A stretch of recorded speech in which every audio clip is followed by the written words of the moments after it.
Hello, and welcome to week 1 of my 52-week movie review challenge. This week, I watched 2001 A Space Odyssey.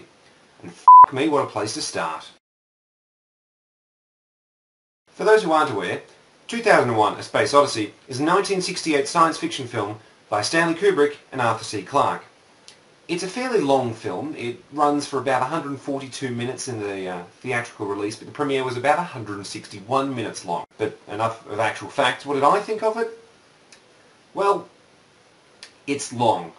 No, really long. You might think it's a long way down to the chemist, but that's peanuts compared to how long this film is. It takes a while to get started, like a long time to get started. The first 3 minutes don't even have any images. I thought my laptop had actually died and stopped playing video for a while.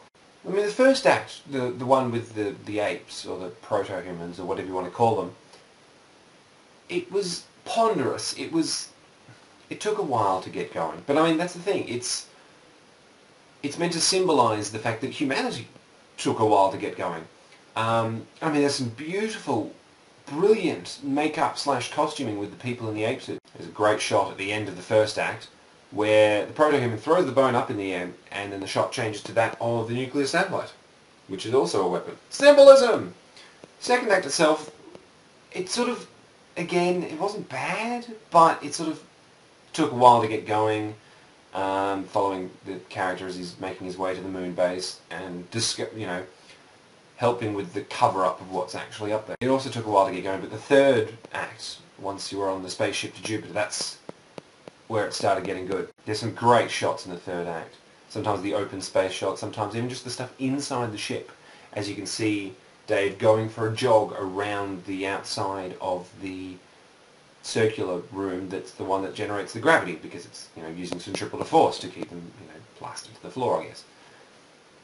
But after the intermission, yes, there's an intermission, where, frankly, shit goes down, that's where the movie starts to kick in and find its pace. This is, however, an hour and 20 minutes into the film, so it does take a while to get there. But, I mean, it was starting to get unsettling.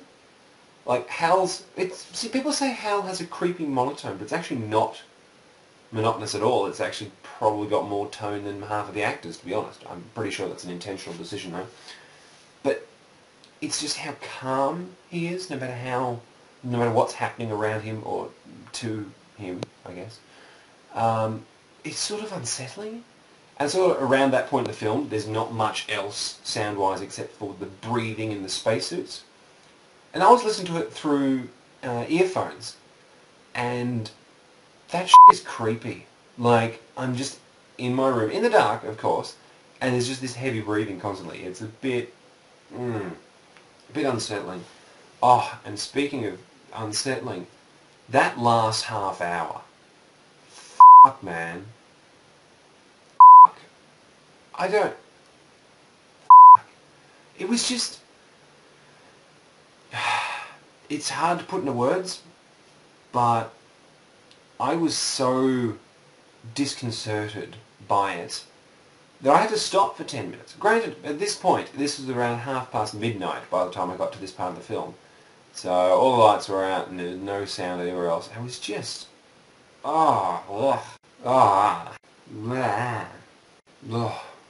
See, I know I'm being vague with the details of the last act, but I kind of don't want to spoil it. I know it's a film that's almost half a century old, but I don't know. I feel like it's something that you need to experience for yourself. Actually, that's a really good way of putting it. It's a film that you need to sort of experience. I mean, it's long, and the pacing is not that great by today's standards, but the pacing still sort of works for the film. It's meant to be a story of the evolution of man. And that took a bloody long time, so it makes sense that this film also goes for a bloody long time. As far as actually rating it, though, see, I'm terrible at trying to put values to how much I enjoy something. That's why I'm doing the challenge, to try and get myself to actually have opinions about things. I'm going to give it 6 stars out of 7, because I can use my own damn scale if I want to. It's a beautiful film. It is an amazing film. And some of the shots, the sound, the music, like, even just the fact that the monoliths have a leitmotif that is so different and unusual, it works. I mean, it all works for it.